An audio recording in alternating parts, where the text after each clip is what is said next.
జై భీమ్లో పెద్దలందరూ కూడా వేదిక మీద ఉన్న వారికి అందరికీ పేరు పేరున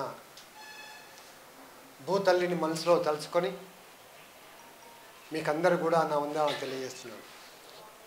నాకు ఒక విధంగా చాలా బాధ అవుతుంది, సంతోషం కూడా ఉంది.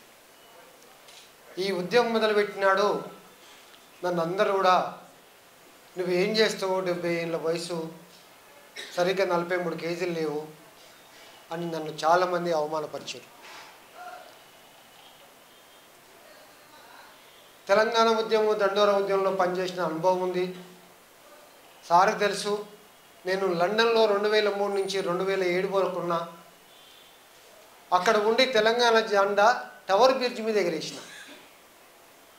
లండన్ టవర్ బ్రిడ్జ్ మీద ఎగరేస్తే లండన్ గవర్నమెంట్ నన్ను వీజా క్యాన్సిల్ చేసి ఇంటికి పంపింది.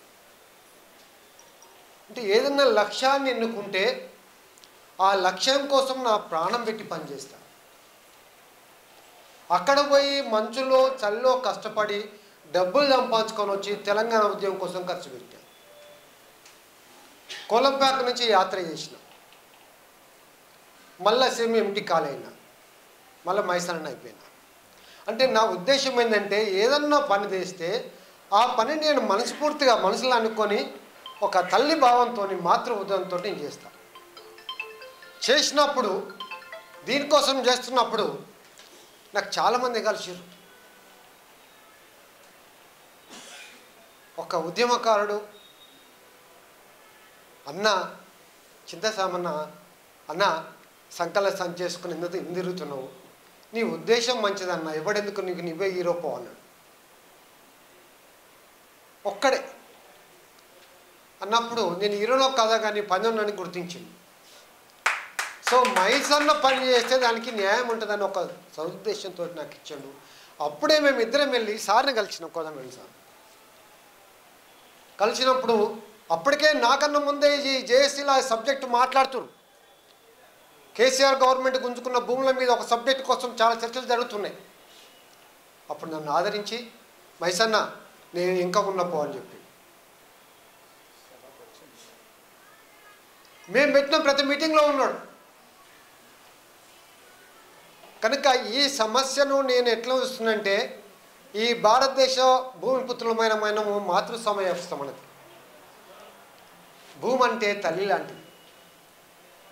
భూమికి సేవ చేస్తే స్వర్గం పోతామంటారు. కనుక భూమి లేకుంటే ఎక్కడ లేము, భూమే ఆధారం. ఈ సమస్యను గుర్తించి ఈ దేశంలో పేదరికం పోవాలని, పేద ప్రజల కోసము గరీబీ హటావో అన్న నినాదంతో శ్రీమతి గౌరవనీయులు భారతరత్న తల్లి ఇందిరమ్మ గాంధీ ఇచ్చిన చట్టం ద్వారా మనకు భూములు వచ్చినాయి. ఆ తల్లిది ఎంత దూరదృష్టి.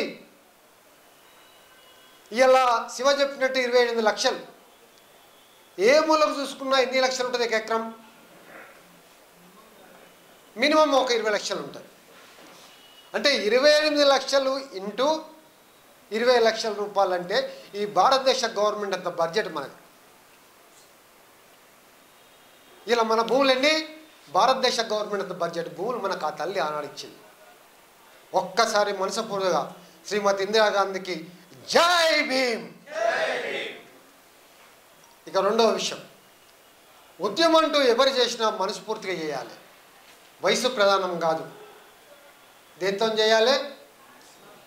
తెలంగాణ ఉద్యమం ఎందుకు గెలిచింది? చావో బతుకో రేవు తెలుసుకొని గెలిచినాం. దండోర ఉద్యమం ఎందుకు గెలిచింది? బరిగీసి నిలబడితే గెలిచింది. ఈనాడు తెలంగాణలో ఉన్న అసైన్డ్ భూములు కూడా బరిగీసి నిలబడి కొట్లాడితే గెలుస్తుంది. ఇప్పటికే చాలామంది చెప్పారు, మనం ఈ కార్యక్రమం చేపట్టిన నుంచి గౌరవనీయులు శ్రీ రాహుల్ గాంధీ గారు భారత్ జోడో యాత్ర పెట్టినప్పుడు వారి దృష్టికి పోవాలని మేము చాలా ప్రయత్నం చేసినాం. దామోదర్ రాజనరసింహ గారు టైం ఇప్పిస్తున్నాడు.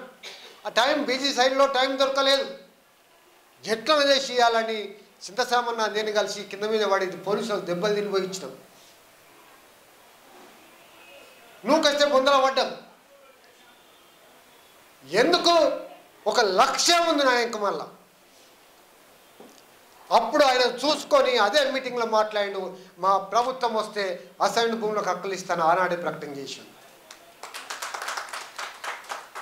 తర్వాత రైతు డిక్లరేషన్లో చేసిండు. కాంగ్రెస్ పార్టీ అధ్యక్షులు గౌరవనీయులు శ్రీ ఖార్గే గారు చేవెళ్ల దళిత డిక్లరేషన్లో సంపూర్ణమైన వాగ్దానం చేసిండు, మా ప్రభుత్వం వస్తే అసైన్డ్ భూములకు యాజమాన్య హక్కులు ఇస్తాను. కాంగ్రెస్ పార్టీ మేనిఫెస్టోలో పెట్టింది. ఇదంతా జరగనీకి మన అందరి సహాయసహకారం, పెద్దల సహకారం, ఇప్పుడున్న కోదండరెడ్డి వ్యవసాయ కమిషన్ వారు కూడా ఈ మీటింగ్లో ఉన్నారు. ఆనాడు అఖిల పక్షాలు అన్నీ వచ్చినాయి. ముఖ్యంగా ఈ భూముల కోసము కమ్యూనిస్టు పార్టీలు ఒకసారి ఈ రాష్ట్ర బంద్ పిలుపునిచ్చింది. ఖమ్మం జిల్లాలో ముదిగొండ గ్రామంలో కాల్పుల్లో 7 చనిపోయిన భూమి కోసం వాళ్ళకి ఎవరు గుర్తింపు లేదు. నేను ప్రధానంగా ఏం కోరుకుంటున్నంటే, మనకు తెలుసో తెలియకో కొన్ని అన్యాయం జరిగింది, మనం తెలియక చేసుకున్నాము, ప్రభుత్వం తెలిసి చేసింది. మనకు భూములు వంచింది.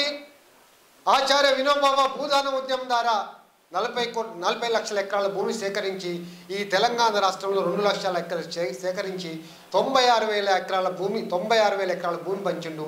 ఇంకా 104,000 ఎకరాల భూమి భూదాన ఉద్యమంలో ఉంది. నక్సలైట్లు భూములు వంచిర్రు, కానీ హక్కులు ఇవ్వలేదు, మళ్ళీ పోయినాయి. భూదాన ఉద్యమంలో కమ్యూనిస్టులు వంచిర్రు, కాస్త కాలం ఎత్తేసి అవి వెళ్ళిపోయినాయి. ఇక మిగిలిందల్లా కాంగ్రెస్ ప్రభుత్వం వంచిన భూములే ఉన్నాయి. నాకు గౌరవనీయులు శ్రీ రేగుంట సునీల్ ఒక శ్లోకం చెప్పిండు, భూములు ఇచ్చిన కాంగ్రెసే యాజమాన్య హక్కులు ఇవ్వాలి, పంచాయతీ లేదు, నువ్వే ఇచ్చినవు, నువ్వే హక్కు. Clear cut. కాంగ్రెస్ పార్టీ ఇచ్చింది, హక్కు ఎవరు ఇవ్వాలి? మళ్ళీ నువ్వు ఇస్తా అని చెప్పినావు. నీకు ఎవరు చెప్పిరు? కాంగ్రెస్ పార్టీకి ఆదిష్టానం ఎవరు? రాహుల్ గాంధీ కదా, అధ్యక్షులు కదా, వాళ్ళే చెప్పారు కదా, ఎన్నికల మేనిఫెస్టోలో పెట్టారు కదా అన్నట్టు కాంగ్రెస్ పార్టీ కూడా ఇక్కడ పని చేసింది. కొంత పని విధానం ముందుకు వచ్చింది. భూభారత్ చట్టం తెచ్చి ఇవన్నీ కూడా సేకరణ చేస్తుంది. మన మీద ప్రేమ ఉంది, కానీ ఆ ప్రేమ నిలబెట్టుకోవాలంటే మన ఉద్యమం జరగాలి. ప్రేమ నిలవడానికి ఏం జరగాలి? కనుక మీరందరూ జిల్లాలో పోయి జిల్లా రౌండ్ టేబుల్ సమావేశం పెట్టాలి. ఈ రాష్ట్రంలో ఒక చేత పట్ట, ఒక చేత జెండా, ఒక చేత మన పట్ట, ఒక చేత భూమి జెండా దిగ్బంధం చేద్దాం.